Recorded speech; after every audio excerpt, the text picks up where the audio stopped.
O Senhor diz na sua palavra: não sejais tolo, mas sábio, remindo o tempo, porque os dias são maus. Sabe qual é a diferença do tolo e do sábio? Está naquilo com que ele faz com o seu tempo. Ele diz: não sejais tolo, mas sábio, remindo o tempo, porque os dias são maus. A diferença de um tolo e de um sábio está naquilo que ele faz com o seu tempo. Quem alimenta-o no seu tempo, nos dias difíceis, quem o alimenta? Deus está buscando em nós, pastores, irmãos. Nós não somos pastores, sacerdotes para o povo, nós somos sacerdotes para Deus. Nós somos chamados para ministrar ao Senhor. Como eu posso ministrar pessoas se eu não estou ministrando ao Senhor? Como eu posso ter a ousadia de tocar pessoas se eu não toquei a Deus? O seu ministério, a força do seu ministério, a unção do seu ministério está com quem você passa mais tempo. Você não é um ministro de necessidade, você é um ministro de propósitos. Você é um ministro de propósito. E o princípio de um líder manso, de um líder viver nesse lugar nós temos uma frase lá no Mevan que a gente diz assim: é não se contorcer na controvérsia. O que é isso? Ou seja, é você não perder a cabeça com alguém que pensa diferente de você. As pessoas são diferentes uma das outras. Então não se contorcer na controvérsia é você respeitar as diferenças. É você respeitar cada um, a forma que cada um pensa, mesmo que você não concorde. Porque o que nos une é muito maior do que aquilo que nos separa. O que nos une tem que ser muito maior. Então eu ando, irmão, eu não tenho problema com as igrejas. Eu ando com os irmãos que dão a paz do Senhor. Eu ando com aqueles que dizem Shalom Adonai. Eu ando com os caras que dizem: e aí, mano? E aí? Que é de terno, que é de tatuagem. Nós somos chamados para servir o Senhor. Nós criamos caminhos que a gente vai se contorcendo na controvérsia porque a gente não concorda. E porque a gente não concorda, a gente acha que tem que ser do jeito da gente. Não é do seu jeito, é do jeito de Deus. 2 homens estavam frustrados no caminho de Emaús. Jesus estava no meio deles e eles estavam cegos. Eles não viam que Jesus estava ali. Porque eles disseram para Jesus. Jesus pergunta: o que aconteceu? Eles olham para Jesus e dizem: onde é que você estava? Que só você não sabe o que aconteceu em Jerusalém. Ele estava na cruz. A pior coisa que tem é um ministro não saber onde Jesus está na hora que ele mais precisa.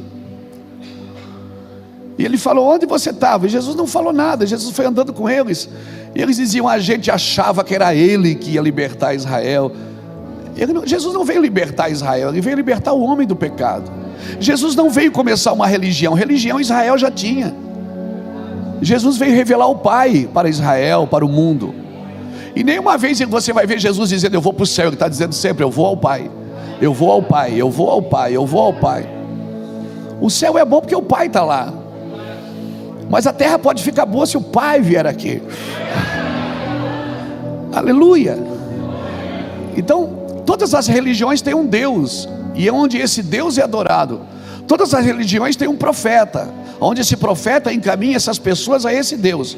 Mas ninguém vai ao Pai a não ser por mim, disse Jesus. Ele não disse ninguém vai a Deus, ele disse ninguém vai ao Pai. Então a maior revelação que a igreja pode ter é do Pai. Porque um pai não se adora com sacrifício, se adora com honras. E quando eu sei que eu estou honrando a Deus, quando sacrificar para mim já não é mais um sacrifício, é uma honra.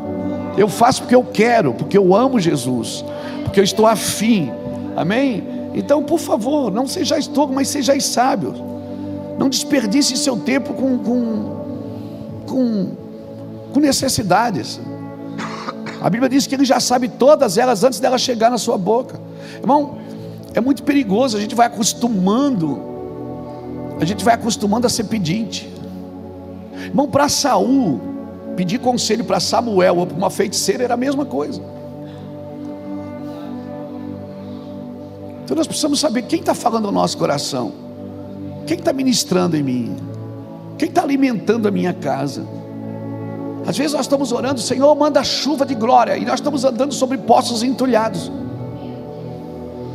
talvez a gente não tenha que orar por chuva, a gente tem que desentulhar os poços que forem entulhados. Estamos pedindo uma glória que nós já carregamos, nós só não sabemos lidar com ela, porque a gente presta mais atenção na teofania do que no cabode, no peso da sua glória. A glória é pesada, irmãos, e a glória não é para mim sentir arrepios, calafrios, não, a glória é para mim ser homem. Uma das grandes palavras do Senhor é ser tu homem, né? Ser tu homem, ser tu homem. Então Deus vai começar a mexer e vai confrontar você, vai confrontar a sua forma de pensar. Se prepare, ou você solta tudo e entra nesse lugar, ou você vai passar a vida inteira, porque você já está acostumado. A gente passa tanto tempo ferindo a rocha, que quando Deus vem e diz, não é mais para ferir a rocha, é para falar com ela, a gente não sabe, porque a gente acostumou a ferir a rocha.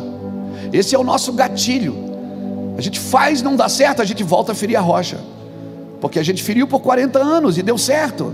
Por 40 anos Moisés está lá ferindo a rocha, e sai água todo dia. Um dia Deus diz, não é mais assim, o que te trouxe até aqui não é mais suficiente, agora eu quero mudar a forma de fazer. Até agora você feriu a rocha e eu mandei água, mas agora vai mudar. Cutuca alguém e diga, vai mudar. Diga para ele, diga para ele, o que te trouxe até aqui não é mais suficiente para te levar até onde Deus deseja. O que te trouxe até aqui, talvez você fez coisas grandes que movimentavam coisas pequenas, mas agora nós vamos fazer coisas pequenas que vai movimentar coisas grandes. Nós cremos nisso, irmãos. Nós vamos fazer coisas pequenas. Você vai sentar na mesa com um homem. Eu tenho sentado na mesa com um homem que movimenta milhões de pessoas. Eu tenho sentado na mesa com homens que movimenta milhares de pessoas. Às vezes é um homem só. Deus, quando quer fazer algo na terra, quando Ele quis fazer algo na terra, Ele não mandou um livro, Ele mandou um homem. Deus responde à necessidade do mundo, a dor do mundo, o clamor do mundo com homens. E estou falando das irmãs também. Deus sempre respondeu com homens. Ele disse, se tiver um homem que fique na brecha, um só, não precisa de muito, é um só, que creia, que esteja disposto a morrer por isso, Deus vai fazer. É um só, que tenha coragem de largar a sua vida para viver a vida com Cristo, porque Ele vai mudar a forma de fazer. Jesus chega no tanque de Betesda, João capítulo 5, tem lá um paralítico. O cara está 32, 38, 32, né, Beto? Beto é que é mais teólogo do que eu. 32, 38, 38, é. O cara está lá 38 anos, esperando um movimento por ano. Jesus chega para ele e olha e diz assim, queres ser curado? Ele diz assim, ninguém me leva na água. Jesus, estou perguntando se você quer ir na água. Eu estou perguntando se você quer ser curado. Aí ele já passa a culpa para alguém. Ele diz, mas ninguém, quando eu chego, tem sempre alguém na minha frente. Porque esse é o problema. A gente acostumou a receber de um jeito, a fazer de um jeito. Tem crente que já anda assim, ó, com a cabeça assim, para alguém pôr a mão na cabeça dele.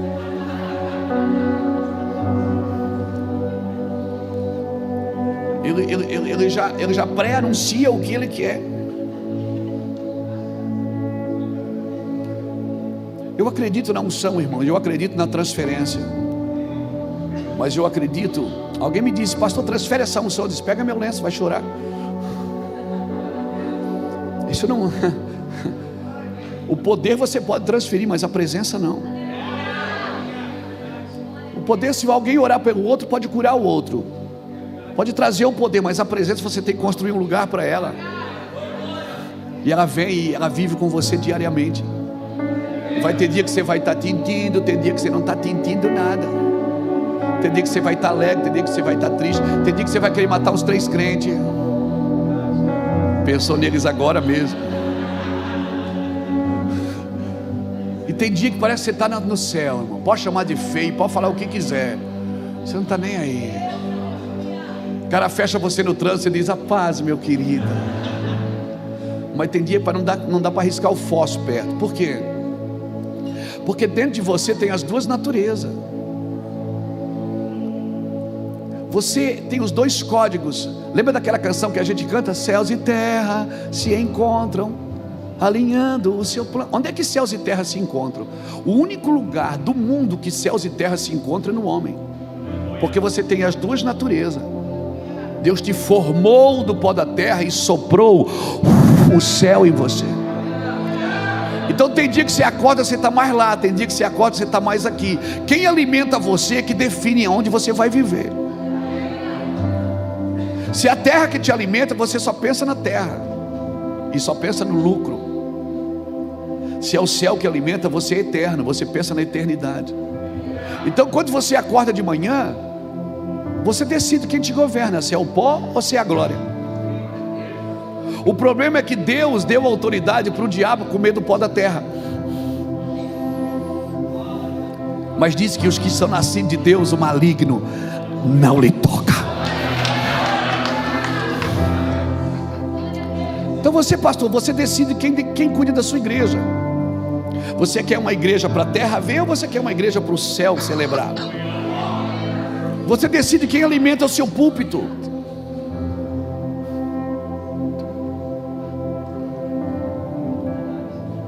Só mensagens motivacionais ou mensagens eternas, que vão preparar você para viver com Cristo o resto da vida? Deus formou você, Deus tirou você dele, formou você do pó e entrou em você. Nunca se separou de você. Você e Deus são um só, são a maioria. E essa deveria ser a sua mentalidade de pastor. Então nós não temos uma igreja só para mostrar para a terra. Do que adianta ter uma igreja cheia de gente vazia, que não discerne a mão esquerda da direita, que não conhece as suas promessas, que está na fila da bênção para ganhar coisas que já são suas por herança,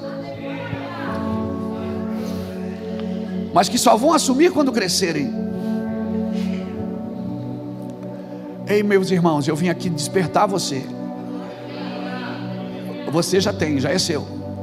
O que você vai ser, vai ter e vai fazer, já está com você.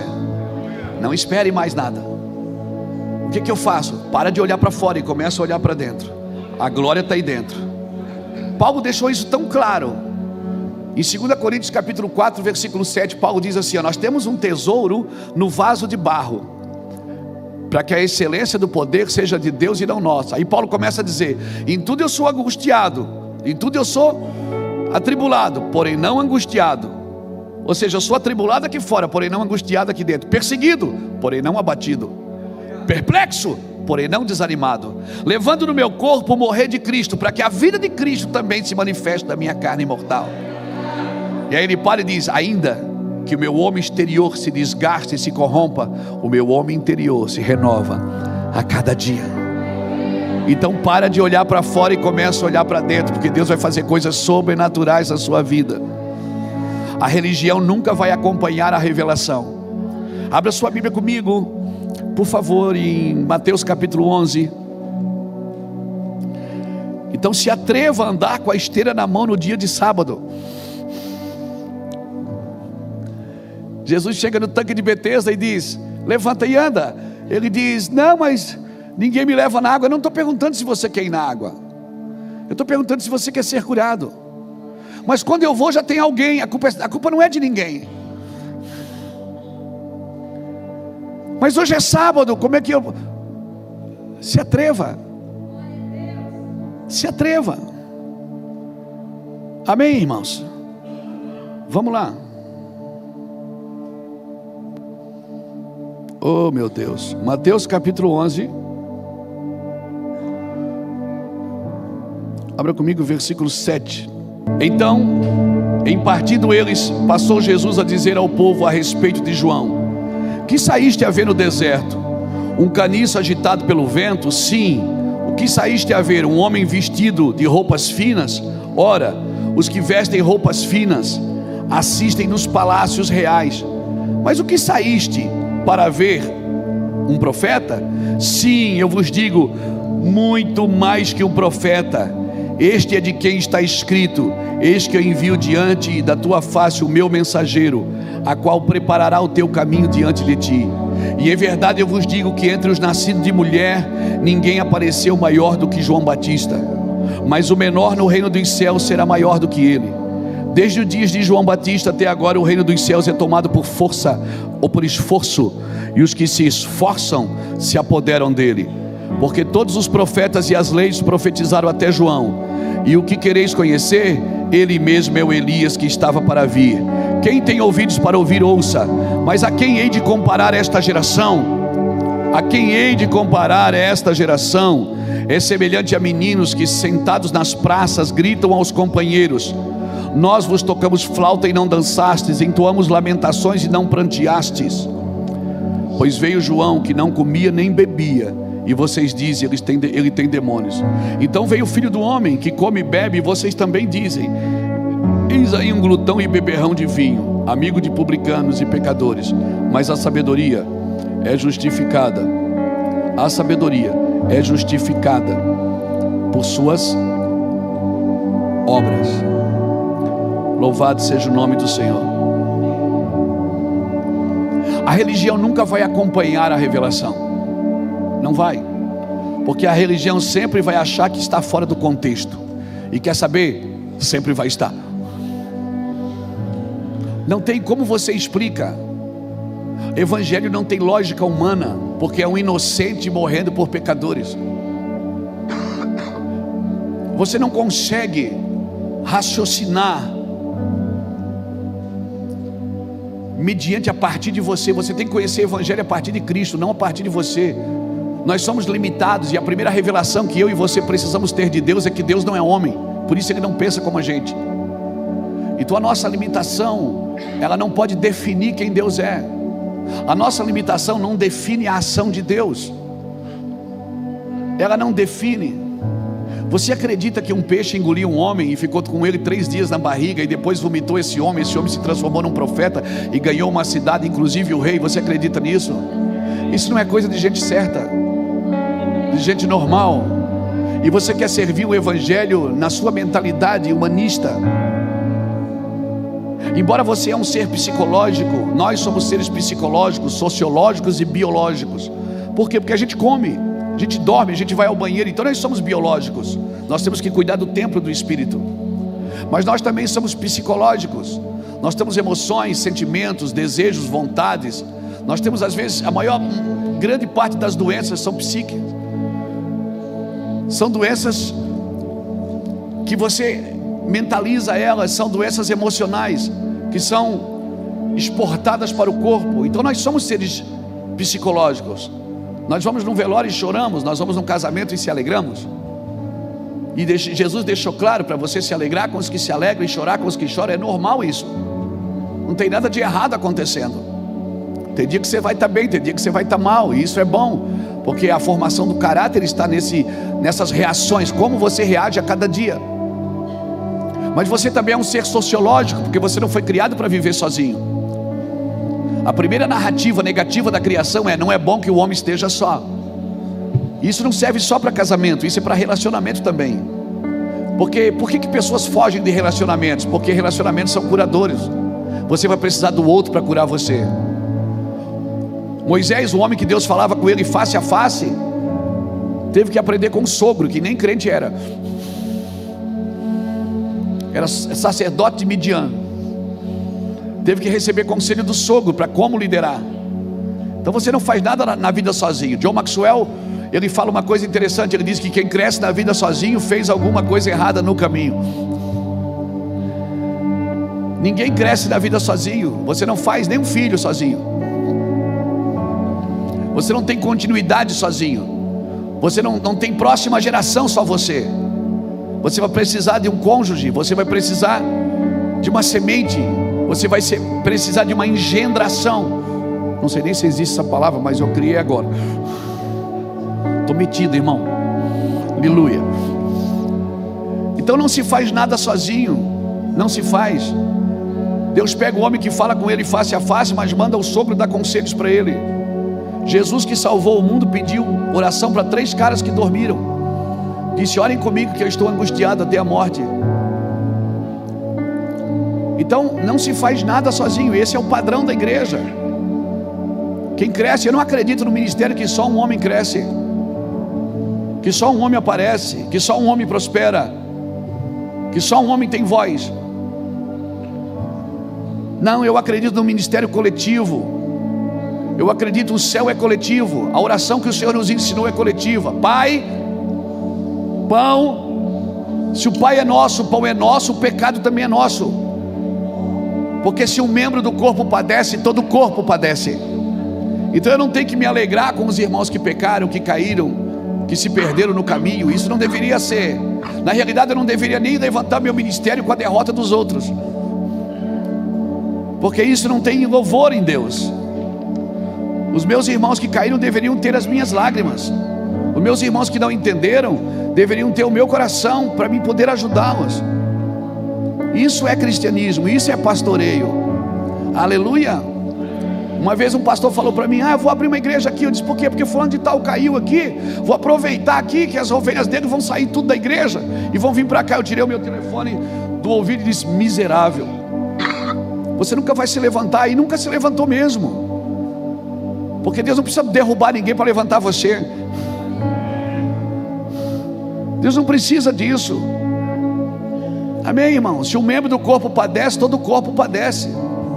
Nós somos como José de Arimateia, homens que investem no corpo morto de Cristo. José de Arimateia foi o cara que foi pedir o corpo morto.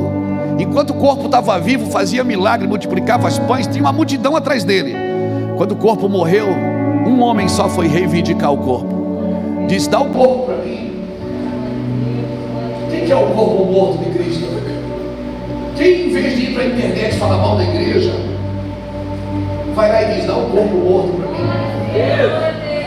Deixa eu investir no corpo morto. Deus vai levantar homens no Brasil e no mundo que vão investir no corpo morto de Cristo. Sabe o que José de Arimateia fez no corpo? Ele lavou o corpo. Sabe o que ele fez mais? Ele perfumou o corpo.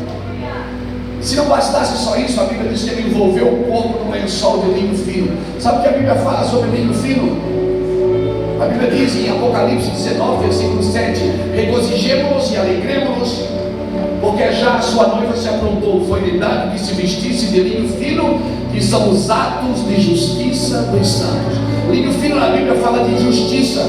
Então Deus vai levantar homens que vão lavar o corpo com a palavra, e vão perfumar o corpo com unção, e vão envolver o corpo com justiça celestial, não com justiça própria. Sabe quem é que investe no corpo morto? Quem acredita que ele vai ressuscitar. Quem acredita que o corpo vai ressuscitar, investe no corpo morto de Cristo.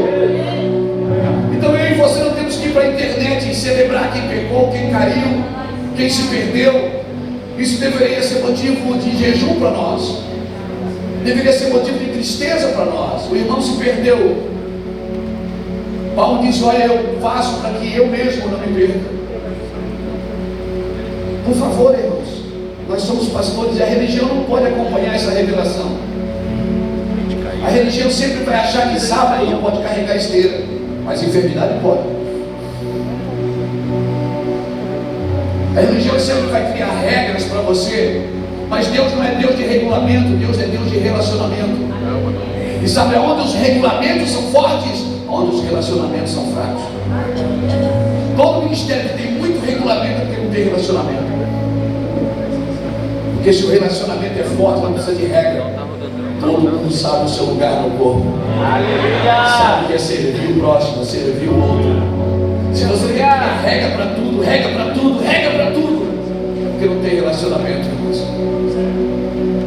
Ontem nós estávamos na mesa da janta e a gente falou sobre isso. Você pode criar seus filhos de duas formas: com recompensa ou com castigo.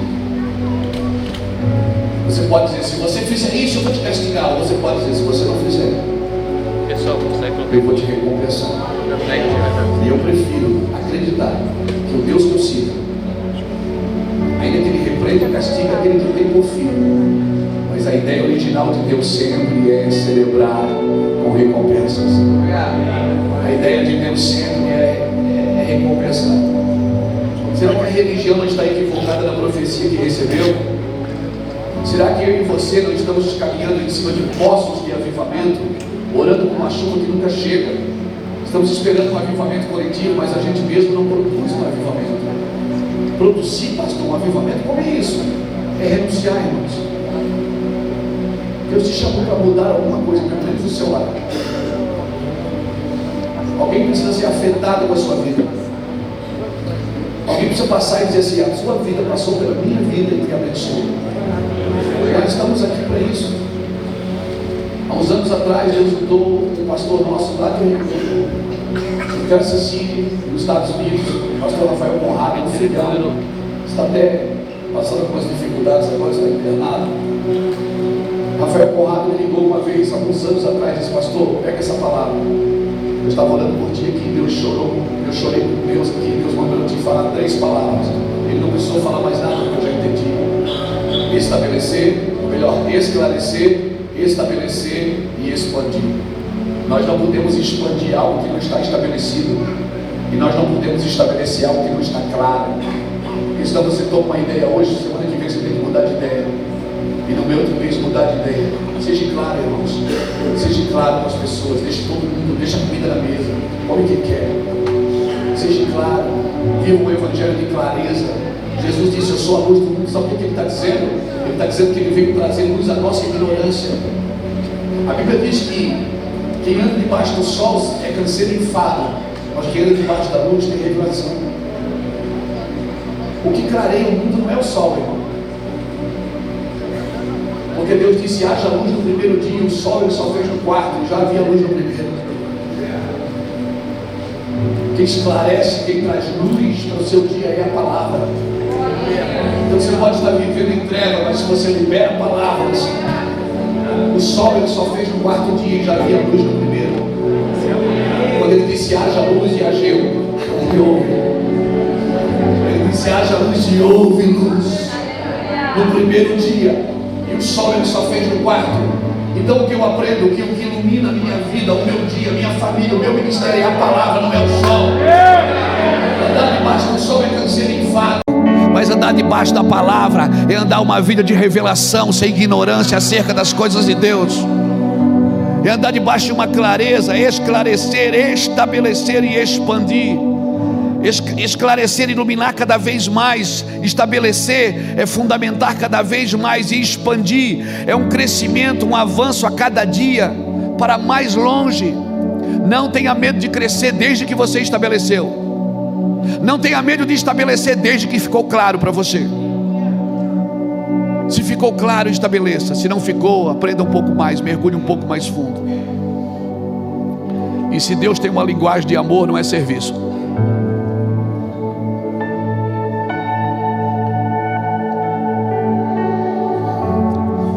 Se Deus tem uma linguagem de amor, não é serviço, é relacionamento. Porque no final da sua vida, o que vai contar não é o que você fez, é se Ele te conhece. Porque Ele pode dizer: eu não te conheço, mas em teu nome eu curei, mas eu não te conheço. Em teu nome eu revelei, mas eu não te conheço. Eu não vi você. Você acha que está fazendo para mim, mas você está fazendo para você, não é para mim. Para Deus você faz na vontade dEle. Então o Evangelho é... Não senta com ninguém para discutir Evangelho. Eu sou chamado de um monte de lugares aí para debates. Eu não vou debater. Ninguém vai mudar o que eu sou mesmo, o que eu acredito. Ficar debatendo para quê? Eu prego o Evangelho. Quem quiser, pula da cruz e entra no reino. O Evangelho é loucura. O Evangelho não pode ser medido com a lógica humana, porque o Evangelho não tem lógica humana. A sabedoria que Deus tem para você não aprende numa sala de aula. O que você aprende numa sala de aula é conhecimento. E quando a sabedoria se junta com o conhecimento, traz a compreensão e o entendimento daquilo que você tem que fazer. A sabedoria, a Bíblia diz que ela vem do alto. Tiago fala isso, que ela vem do alto, que ela é primeiramente pura, pacífica, tratável, cheia de misericórdia, sem hipocrisia, sem parcialidade com o mal. Aleluia. Mas pastor, eu sei, Deus vai fazer. Não, você não sabe. Irmão, relaxa, nós não sabemos. Pastor, eu sei. Não, meu irmão, não sabe. Assim como tu não sabes o caminho do vento, nem como se formam os ossos no ventre de uma mulher grávida. Assim tu não sabes a obra de Deus que faz todas as coisas. Então o que é que eu faço? De manhã semeia a tua semente, de tarde não retires a tua mão, porque tu não sabes qual que vai prosperar, se é essa ou se é aquela. Tu não sabes, mas se tu crer, tu saberás. Porque o que eu faço agora tu não entendes, mas um dia tu entenderás. Aleluia, alguém está me entendendo aqui, pastor? Por isso eu e você não somos retentores ou detentores da verdade. Nós não somos retentores da verdade, nós somos alguém que está descobrindo Deus. Paulo tenta explicar Deus em Romanos capítulo 11. Romanos capítulo 11, Paulo está tentando explicar aos romanos por que Deus tornou todo judeu culpado, para tornar um gentio inocente. Em Romanos, Paulo está tentando explicar no capítulo 11. No capítulo 11, Celinha, ele está dizendo assim: ó, gente, Deus tornou todo judeu culpado para tornar eu e você inocente. Aí Paulo para, porque ele não consegue. Aí ele diz: a profundidade das riquezas, tanto da sabedoria, quão inexplicáveis são os teus caminhos, quão inescrutáveis é a tua vontade. Ele só chega a uma conclusão: porque dele, por ele e para ele são todas as coisas, a ele seja a glória, amém, aleluia. Ninguém consegue explicar Deus. Você pode estudar sobre Deus a vida inteira, você não vai conseguir explicar. Você tem que viver com Ele, você tem que cheirar Ele, você tem que estar com Ele, cara.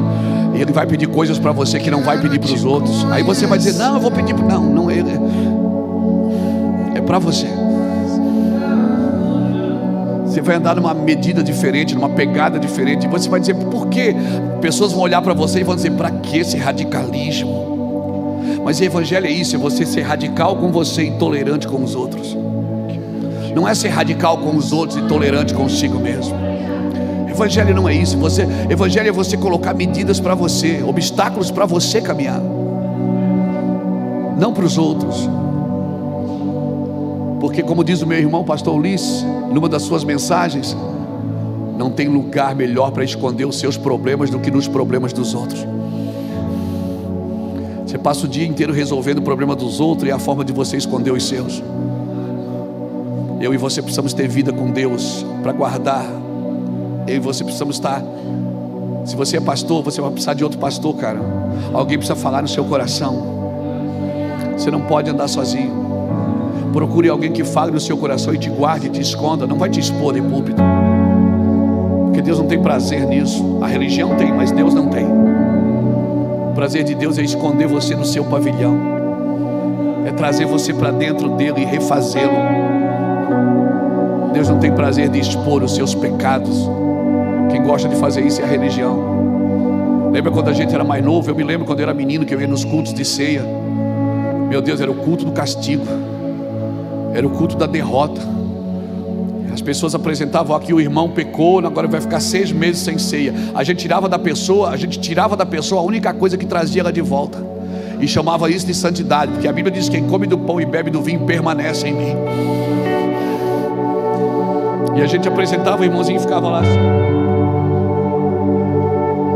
o irmão pecou, está servindo de exemplo. O exemplo para a igreja não é um pecador de castigo. O exemplo para a igreja é um inocente na cruz.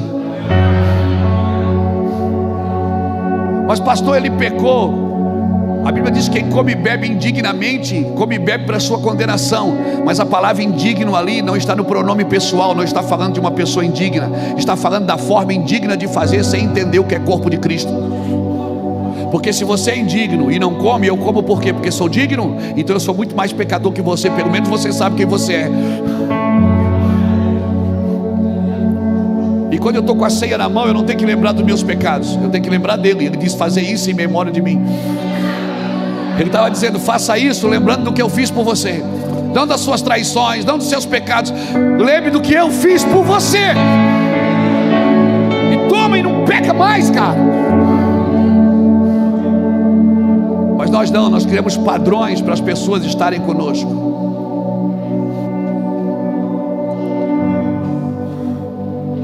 Eu odeio a religião, irmãos. Ela quase destruiu a minha família, meus antepassados. Ok, era a revelação que eles tinham.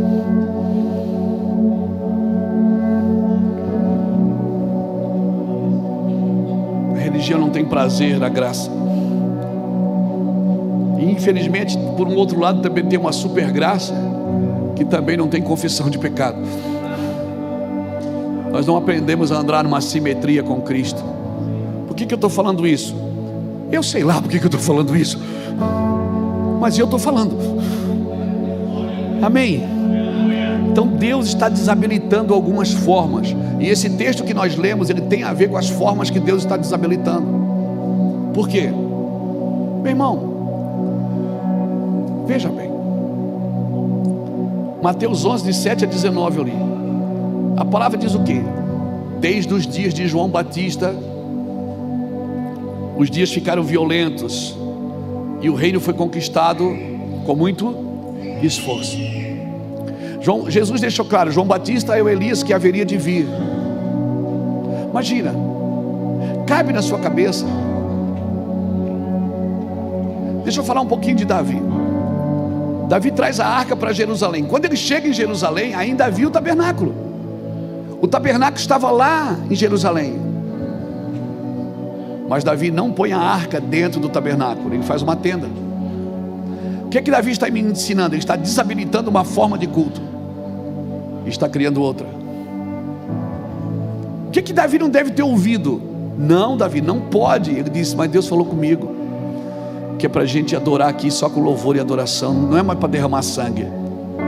Davi estava dizendo o seguinte: Deus vai fazer algo diferente.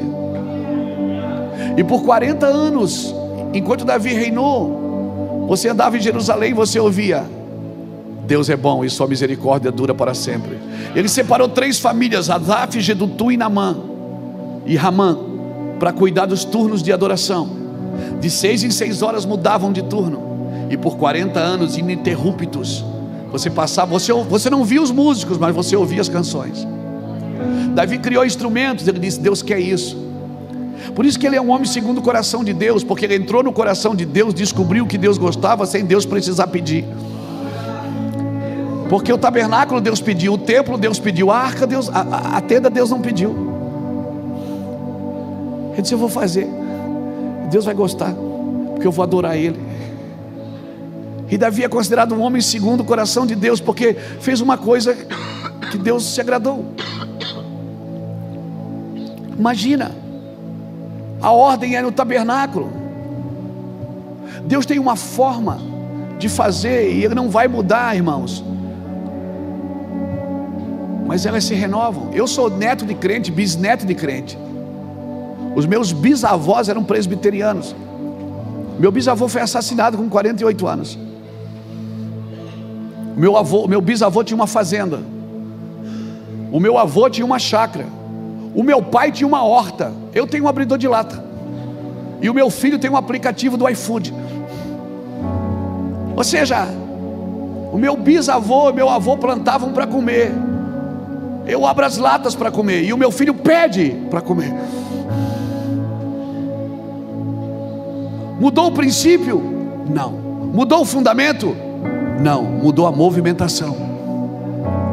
E às vezes a movimentação está mudando e a gente não, bate o pé e diz não.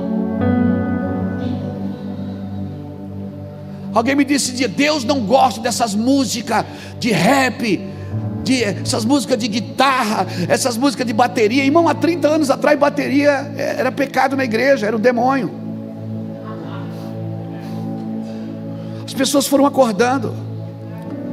Mas Deus não gosta. Irmão, debaixo da unção você pode cantar até ciranda, cirandinha, vamos todos cirandar. Porque não é da música que Deus gosta, é de você.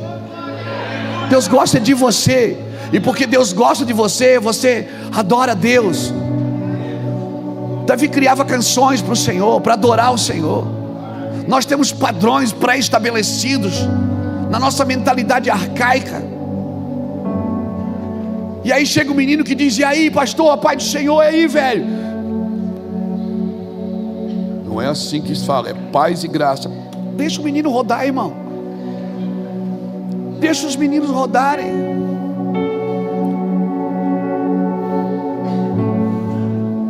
Nós expulsamos pessoas da igreja porque usaram boné.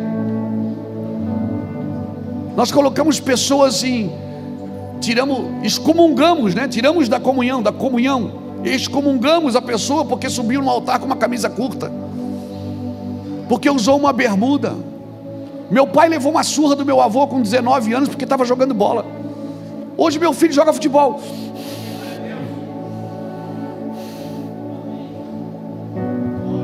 Meu pai foi campeão catarinense juvenil, goleiro de um time da nossa cidade, jogando escondido do meu avô. E meu avô descobriu, deu uma surra de chicote nele, ele tinha quase 20 anos, por causa da religião. Hoje meu filho é futebolista, joga no Sub-17 do São Paulo. E se meu avô tivesse vivo, eu tinha certeza que ele ia pagar para assistir o meu filho jogar. Por quê? Porque as pessoas acordam. Nós precisamos de uma revelação, irmão. Quando Deus diz não fere mais a rocha, agora fala com ela. Eu não quero menosprezar aqui quem já feriu a rocha. Eu mesmo já feri a rocha. Eu já fui xiita, irmão. Eu já fui da Al-Qaeda Gospel.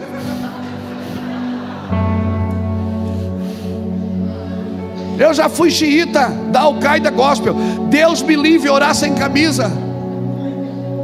Hoje eu oro pelado debaixo do chuveiro, irmão, chorando, aos prantos, de joelhos chorando. Mas Deus me livre, dormir sem camisa. Se Jesus vem, eu fico. Passei calor pra caramba. E o pior, nós trouxemos isso para o púlpito, criamos doutrinas a partir daquilo. Aí aparece João Batista no deserto, filho de Zacarias, sacerdote do Senhor, um cara totalmente fora da curva. A roupa dele era estranha, o cabelo dele era estranho, a comida dele era estranha, e a palavra dele era doce. Suas cobras.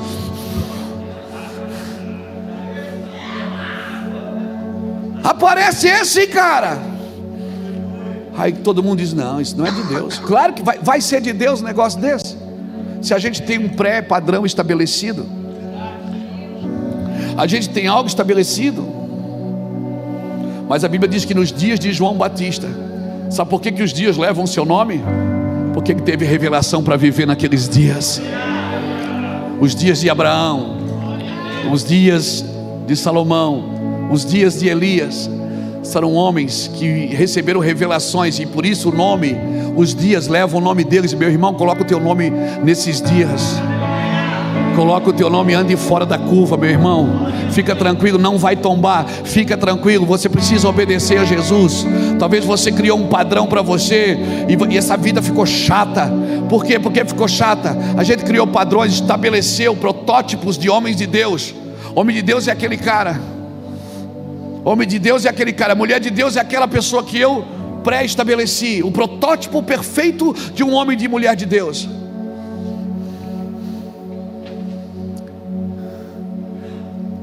Qual é a igreja perfeita? Às vezes nós temos igreja grande e não temos grandes igrejas. Uma grande igreja é diferente de uma igreja grande. Uma grande igreja pode ter 20 pessoas obedecendo a Cristo. O maior exército que Israel já conheceu era um exército de 37 homens que acertavam um fio de cabelo com uma flecha, que matavam 1000 homens com uma lança e lutavam até a espada grudar na mão. Ninguém conheceu o exército de Davi, com pessoas só mal acabado, irmão.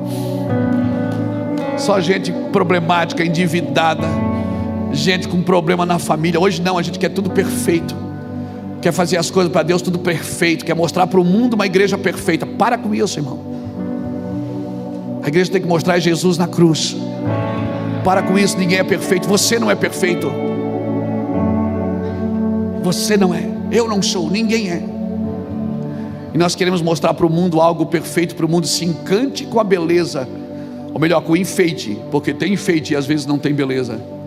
Tem mesa, mas não tem apetite. Tem cama, mas não tem sono. Tem casa, mas não tem lar.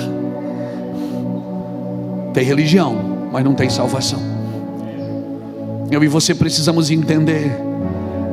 Aparece João Batista. Sabe o que Jesus diz? Com que compararei essa geração? São como menino nas praças, que eu toquei flauta e não dançaste, eu pranteei e não choraste. Sabe o que Jesus está dizendo? Vocês estão fora da sintonia. Na hora de dançar vocês choram, na hora de chorar vocês dançam.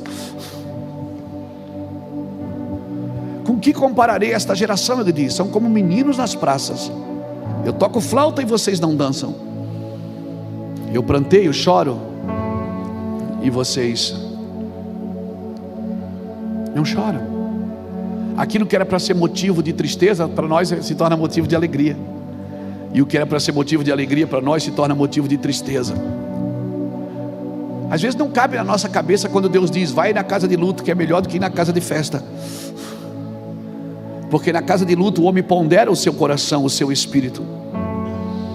Irmão, permanecer apático, isso, irmãos, é prova de um ateísmo prático. Crianças imaturas desconectadas com o momento. E eu e você não podemos ser assim, porque nós somos pastores, irmãos. Amém? Nós somos chamados para confrontar reinos caídos por dentro.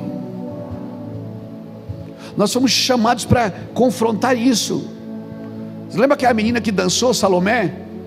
Aí Herodes perguntou para ela: o que é que você quer? Eu te dou até a metade do reino. O que é que ela disse? Eu quero a cabeça de João Batista. Ela não queria o reino, ela queria a cabeça de um homem que estava atrapalhando aquele reino de crescer. A minha oração é que você atrapalhe todo o reino caído de crescer. A minha oração é que a sua forma de vida confronte todos os reinos caídos. Amém, irmãos? A minha oração é que com a sua vida cristã evangélica,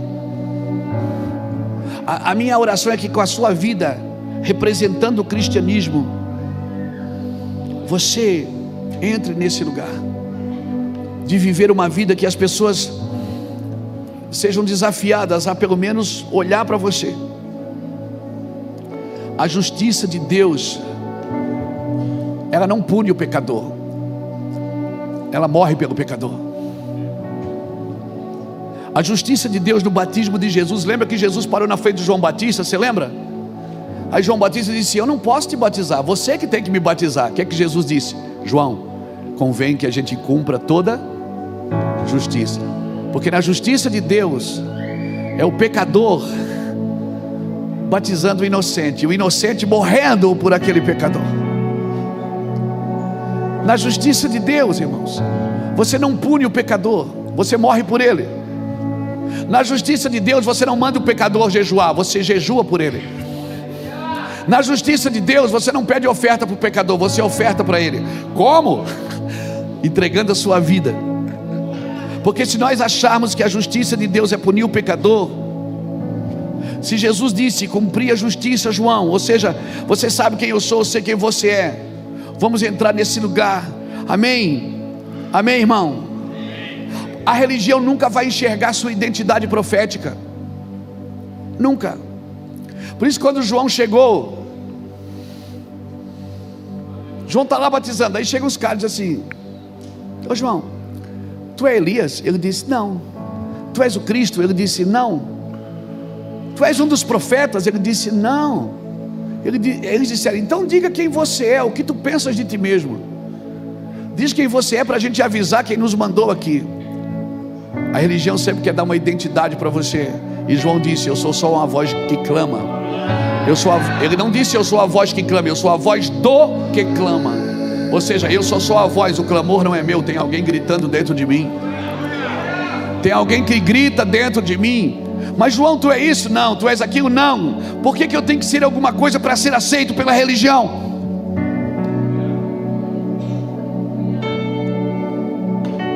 Ele disse: eu sou a voz do que clama. Irmãos, as experiências de todos os personagens da Bíblia, elas me servem como exemplos, mas não como modelo. O meu modelo é Cristo. O seu modelo é Cristo. O que tu dizes de ti mesmo? O que tu dizes de ti mesmo? Nós precisamos entender o nosso papel do corpo. João, mas por que você batiza? Porque eu estou preparando o caminho, eu estou preparando a volta de Cristo, eu estou preparando. Você foi chamado para preparar o caminho, isso não tem a ver com você. Mas o que tu diz de ti mesmo, João? Tu és o quê? Ele disse: eu sou a voz do que clama. Então eles disseram: fala para a gente o que tu és, para que a gente avise quem nos enviou aqui. Fala para a gente, João. Cutuca alguém que está do seu lado e diga: não aceite a identidade que a religião quer dar para você.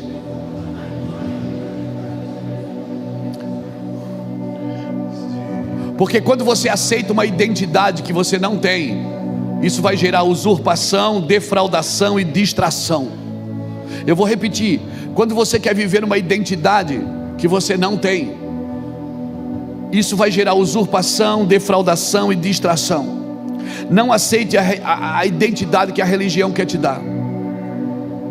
Eu já cuidei de pastor que pagou dinheiro para ser ungido apóstolo,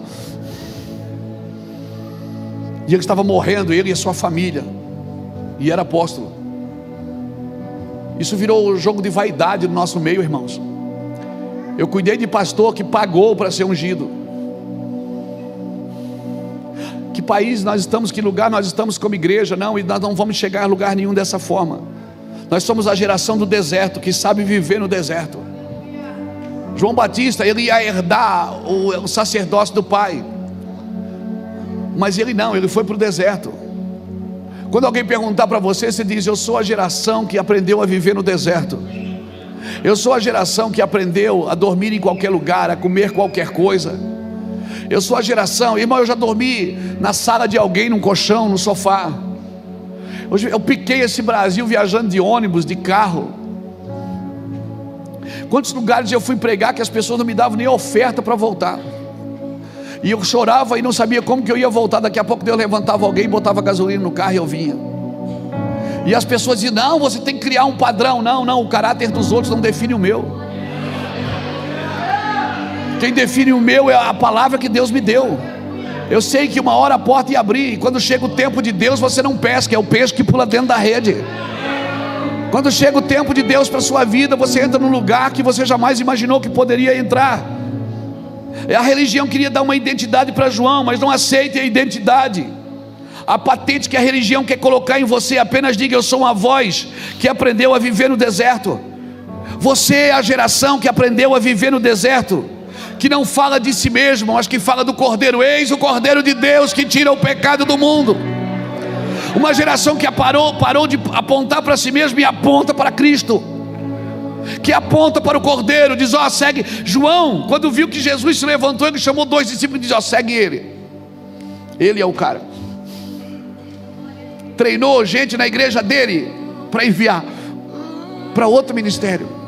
Vieram dizer para João: ó, sabe aquele cara que você batizou aqui? Abriu uma igreja ali, ó, está batizando também. João riu e disse: mas ele é o noivo, eu sou só amigo do noivo, e o amigo do noivo se alegra com a voz do noivo.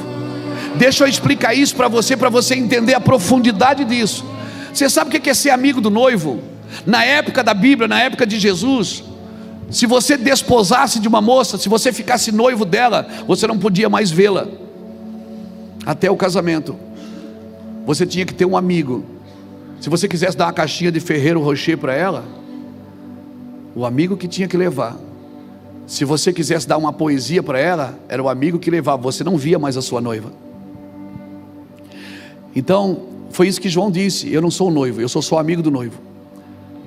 E era muito comum a noiva, porque ela ouvia as poesias do amigo, ela recebia os presentes do amigo, os cartãozinhos do amigo. Então era muito provável que ela se afeiçoasse pelo amigo. E se o amigo tivesse caráter, ele sabia que aquela noiva não era dele. Ele não permitia que a noiva amasse mais ele do que o noivo. Então todo pregador e pastor que se preza, ele não permite que a igreja ame mais ele do que Jesus.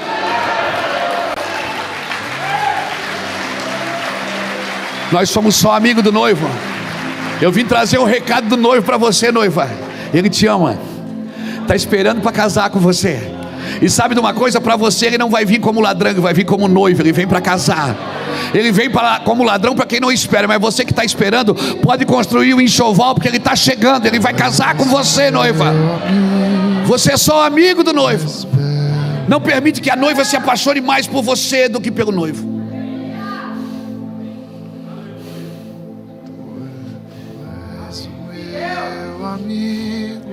Não confunda honra com bajulação. Eu recebo todas as honras que os meus filhos, meus irmãos, meus pastores, minha família preza comigo.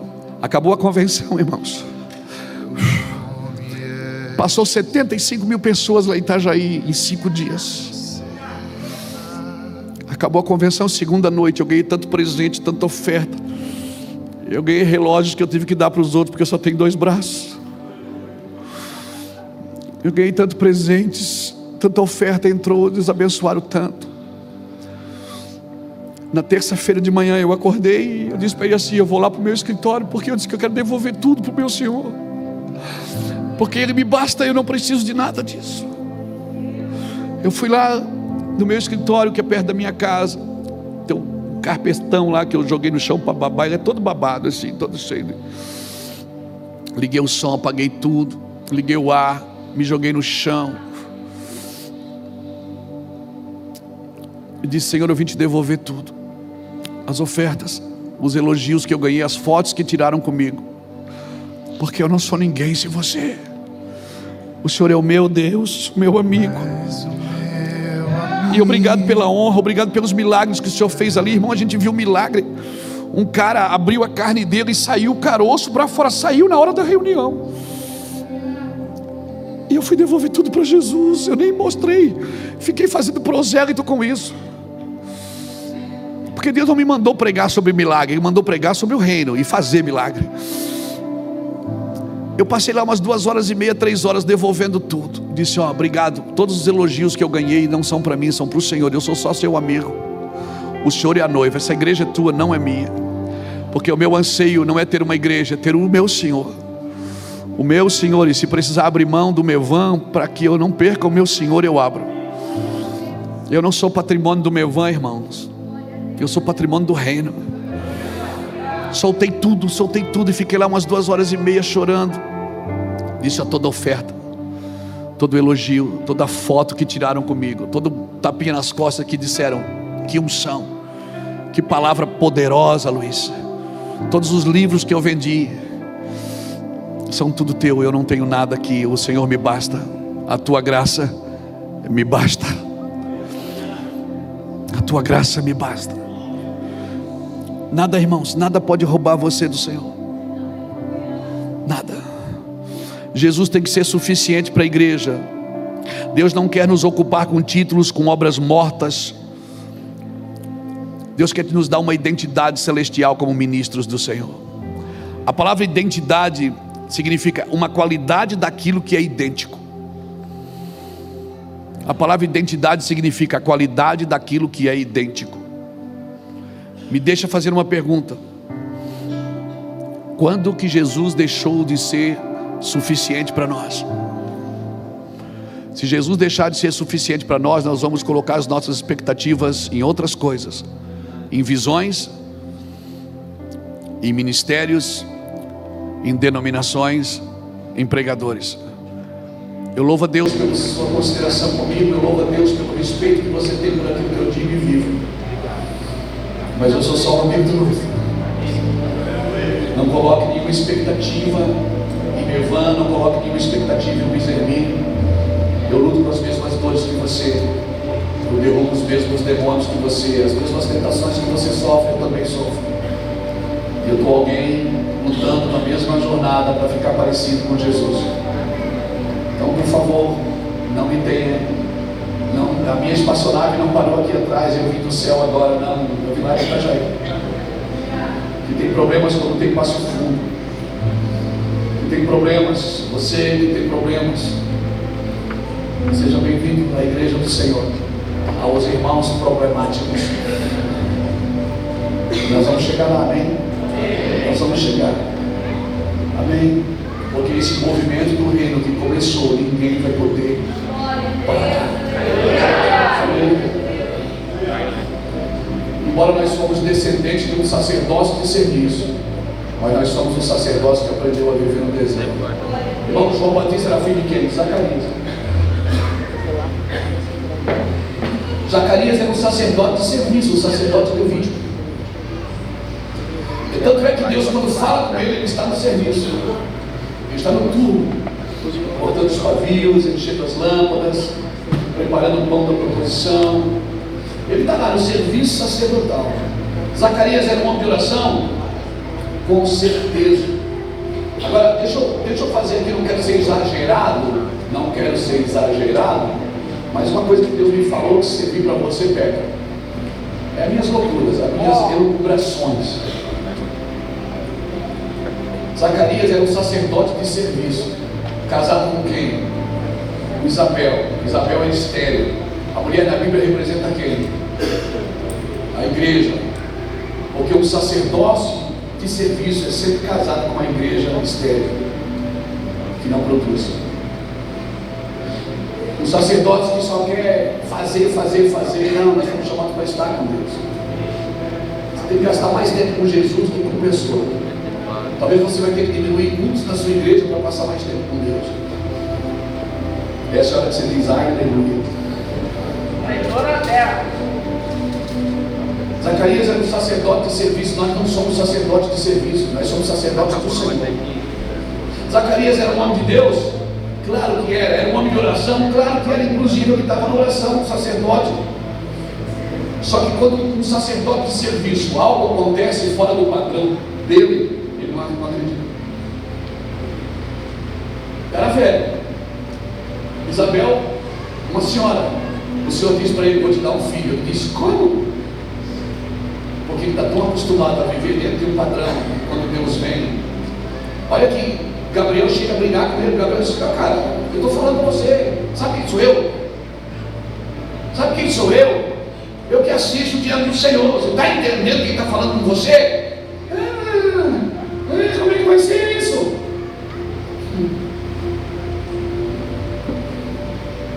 O sacerdote de serviço, quando a coisa acontece fora do padrão do trabalho, ele não sabe funcionar. E tem pessoas, tem muitos pastores, muitos ministros, que Deus vai ter que parar o trabalho dele para trazer ele para dentro, para que ele consiga ouvir de novo o céu, o que o céu está dizendo. O que aconteceu com Zacarias? Ele ficou mudo. Porque às vezes, para gerar a voz que clama, Deus vai ter que deixar uma geração muda primeiro.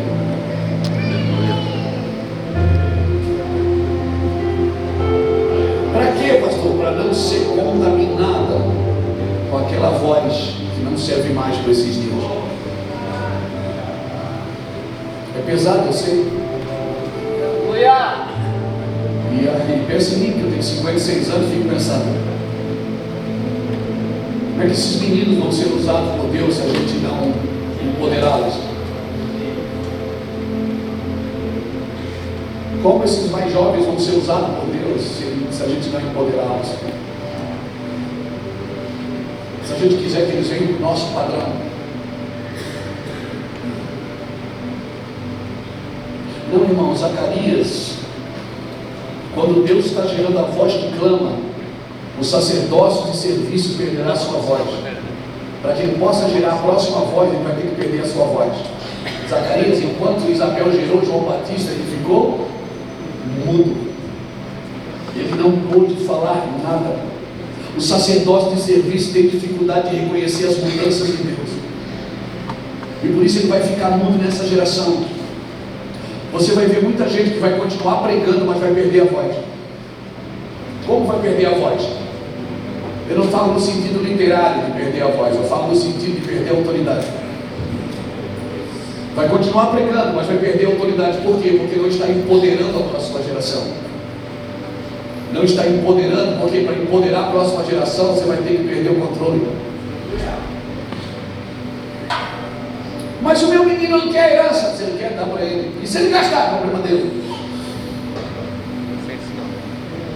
Quando o filho pediu a herança para o pai deu.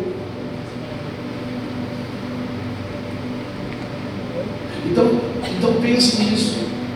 Zacarias percebe que seu filho, e quando João nasce, quem é que deu o nome dele?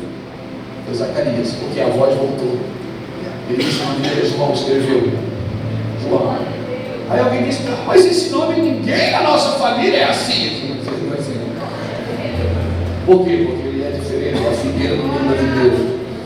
Ele é diferente, ele é a figueira no meio da videira. Não, mas ninguém na nossa família acredita assim. Mas vai ter que acreditar, porque isso não é zica. Esse piá é zica. Ele é diferente. Irmão, eu já preguei em igreja que tiraram o microfone da minha mão. Estavam pregando, alguém subiu e disse: não, nós não acreditamos nesse teu microfone. Eu disse amém. Abracei, beijei e fui embora chorando. Pois são meus amigos. Você precisa entender a transição. Quando não é mais para botar a arca no tabernáculo, é para fazer a tenda, faz a tenda, irmão. Amém? Faz a tenda. Davi quis trazer a arca em cima do carro de boi. Não, é nas costas. Não é fazer a coisa certa do jeito errado, é a coisa certa do jeito certo. Mas o jeito certo foi o jeito que eu aprendi. Olha, se você parar de ouvir a Deus, você perde a revelação diária. Deus diz assim para Abraão: mata teu filho. Vai matar teu filho. Abraão fez o quê? Foi fazer o que Deus mandou. Deus aceita sacrifício de criança? Mas Abraão obedeceu. Abraão pega o fogo, pega a lenha, pega o cutelo, leva o menino e vai. Quando ele amarra o menino, ele pega o cutelo e diz: vai matar o menino. O que é que Deus diz? Para, não precisa mais. Se ele não tivesse continuado ouvindo, ele tinha matado o menino. Mas Deus falou comigo faz 3 dias. Mas ele falou hoje de novo, e amanhã de novo, e amanhã de novo, e amanhã de novo, e amanhã de novo, e amanhã de novo. Aí você pega uma revelação de 30 anos atrás e você quer aplicar ela hoje. Deus diz: eu falei com você essa noite, você não prestou atenção. Deus falou com Isaías: vai lá e diz para Ezequias que ele vai morrer. Isaías diz: Ezequias, você vai morrer, ajeita a sua casa. Isaías está saindo, Ezequias diz: Senhor, tem misericórdia. Deus corre lá: Isaías, volta lá e dá mais 15 anos para ele. Oh meu Deus. Aí tem profeta que diz: não, eu não volto a palavra, porque Deus falou. Você está tão preocupado com a sua reputação que você não vai lá desmentir o que você disse. Deus fala hoje, fala daqui a pouco. A voz do Senhor, ela desnuda as pedras. A voz do Senhor quebra o cedro. A voz do Senhor é poderosa, ela continua quebrando. Mas a gente não, a gente tem uma revelação e a gente está 20 anos pregando aquela revelação e Deus já foi a nuvem já moveu e nós estamos aqui esperando o maná cair. A nuvem já foi, a gente está aqui esperando o maná cair. Deus diz: por que você não segue a nuvem em vez de seguir o maná? A nuvem parava, ficava um dia, eles ficavam um dia. A nuvem parava, ficava um ano, eles ficavam um ano. Mas a nuvem movia, irmãos. Eles desmontavam a barraca correndo, passavam por cima de tudo que tinham construído, as hortinhas atrás de casa, iam tudo atrás da nuvem. A nuvem está movendo no Rio Grande do Sul. Ou você encaixa a sua igreja no circuito de Deus, ou você permite que os seus membros andem no circuito de Deus, ou você vai perder, você vai ficar para trás. E não adianta olhar pelo retrovisor, não vai ter ninguém atrás de você, vão estar todos na frente. Então entenda isso, meu irmão. Sacerdote de serviço, quando eles veem seu filho diferente, ele diz: menino, esse menino. Nosso filho tem 17 anos, o menor. Lá em casa, nós moramos num apartamento. Quando ele era menino, irmãos, a bola dentro de casa, quebrou vaso, quebrou quadro. Samuel, para com essa bola, pelo amor de Deus. E eu acho que Deus ia no ouvido dele e dizia: chuta a bola, chuta a bola, chuta a bola, chuta a bola.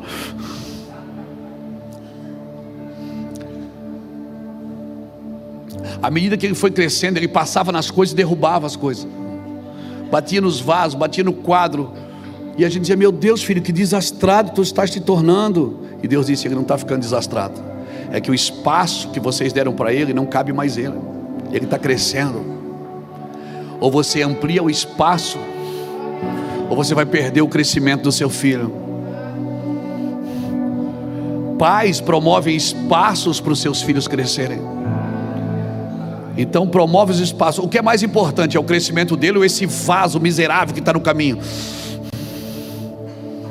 Tira o vaso do caminho, deixa o menino rodar. Crie ambientes para que ele cresça, para que ele desenvolva. Ele chutou bola dentro de casa, irmão. Chutou bola na rua. Onde ia tinha que levar uma bola. Onde ia levava chuteiro. Eu disse: filho, nós vamos, mas eu vou levar porque se te der uma oportunidade. Nós íamos no aniversário, ele levava a chuteirinha dentro de uma bolsa. Disse: meu filho.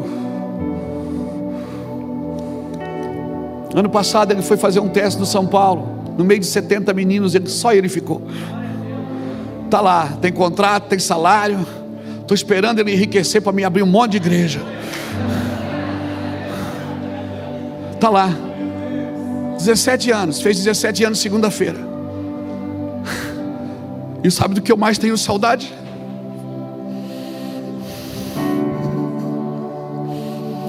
É das bolas batendo dentro da parede, dos quadros caindo da estante. É isso que nós mais temos saudades. Então entenda isso. Deixa, empodere, ajude.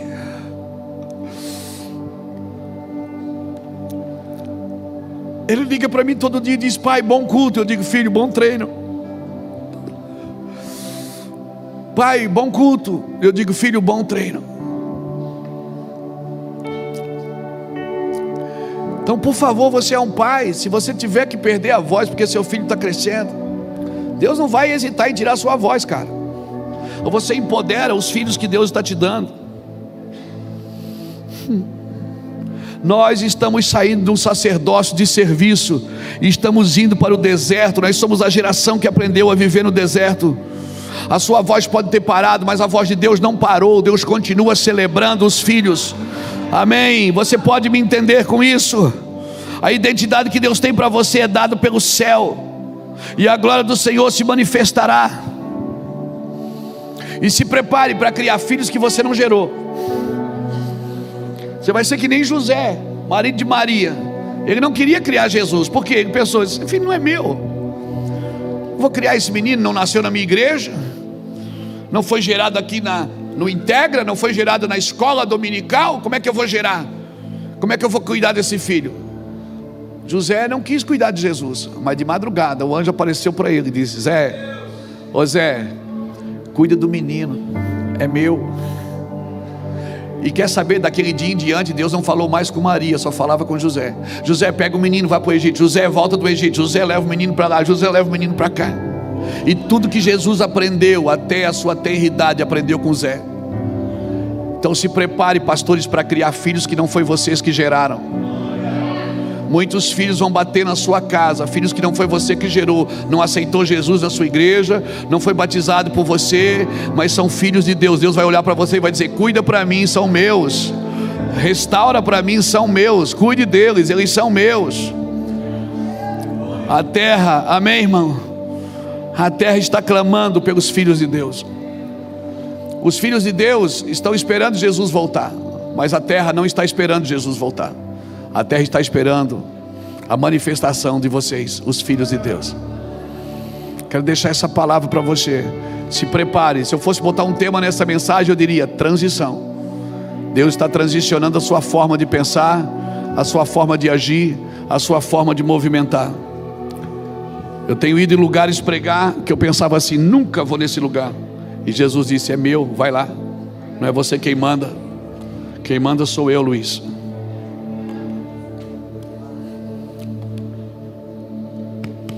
Eu acho que a gente pode orar agora.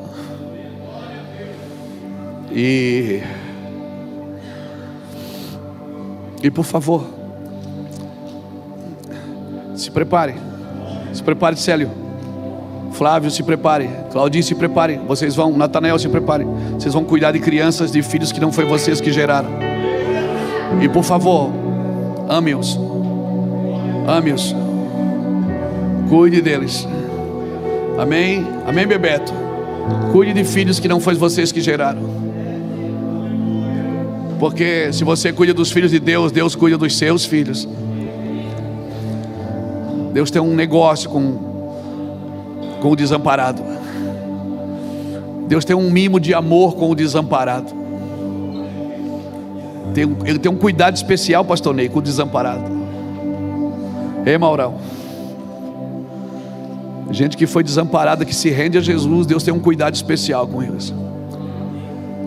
João Batista foi para o deserto para desintoxicar de toda a religião, para que quando Jesus passasse, ele não tivesse dúvida que Jesus era o Filho de Deus. Deus vai desintoxicar você de toda a religião. De toda a religião. Quando olhar para alguém, não olhe com olhos religiosos, olhe com olhos de amor. Olhe com olhos de amor. As 7 igrejas do Apocalipse, Jesus nunca mostrou o defeito dela primeiro, sempre mostrou a qualidade. Ele dizia: tu és assim, tu és assim, tu és assim. Depois ele, no meio da pregação, ele dizia: tenho porém contra ti. Ele falava do defeito no final da conversa, não no começo. Quando alguém vier conversar com você, maximize o potencial e minimize o defeito. Olhe sempre primeiro para as qualidades. Sempre primeiro para as qualidades. É assim que Jesus salvou você, olhando para você, olhando pela sua qualidade. Jesus não amou você por aquilo que você era, mas por aquilo que você ia se tornar. Então se prepare, igreja. E é bom demais estar com pastores aqui. Quero declarar sobre a sua vida: Deus tem algo para você. Deus tem algo para você. Deus tem algo para você. Não desista. Não desista. Não desista. Mas tem gente melhor do que eu. Sempre vai ter. Melhores, piores. Sempre vai ter. Sempre vai ter. Sempre vai ter pessoas que vão passar na sua vida e vão tirar de você o melhor. Eu louvo a Deus por todos os homens que passaram na minha vida, os bons e os maus. Porque até os maus me deixaram mais carinhoso, mais amoroso, mais perseverante. Eu quero orar por você, pastor. Eu não vou te convidar para vir aqui receber, não. Eu vou te convidar para vir aqui se humilhar e dizer: Deus, me dá uma chance, não tire a minha voz. Eu vou empoderar a próxima geração. Eu vou servir, assim como tiveram paciência comigo. Às vezes você cria padrões para salvar os outros que nem você foi salvo por eles. Às vezes você cria padrões para servir os outros que nem você veio para o ministério por eles.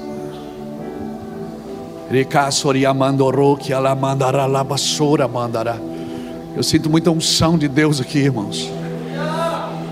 Muita unção de Deus nesse lugar.